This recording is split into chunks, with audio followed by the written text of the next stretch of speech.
তাহলে নবীর সম্মান প্রদর্শন করো।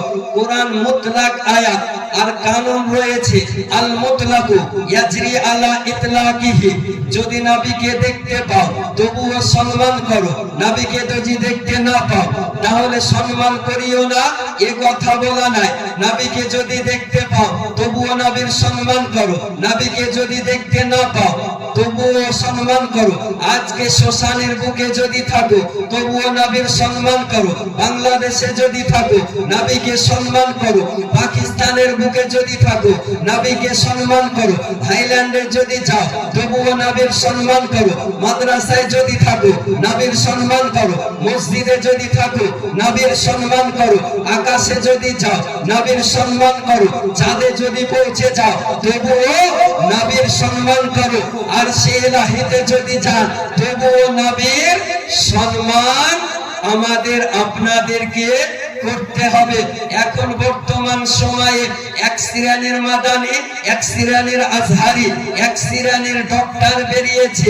এই নবীর সম্মান যদি করা হয় আর এদের কানে যদি নবীর সম্মান পৌঁছে যায় তাহলে এদের গায়ে অ্যালার্জি বেরিয়ে যায়।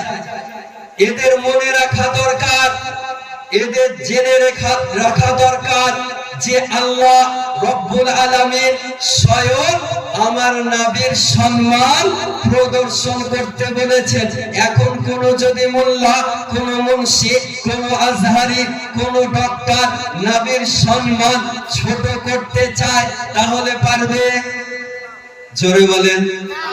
তাহলে কোন মোল্লার দ্বারায়, কোন মুন্সির দ্বারায়, কোন ডক্টরের দ্বারায়, কোন আজহারির দ্বারায় নবীর সম্মান ছোট করা সম্ভব নাই।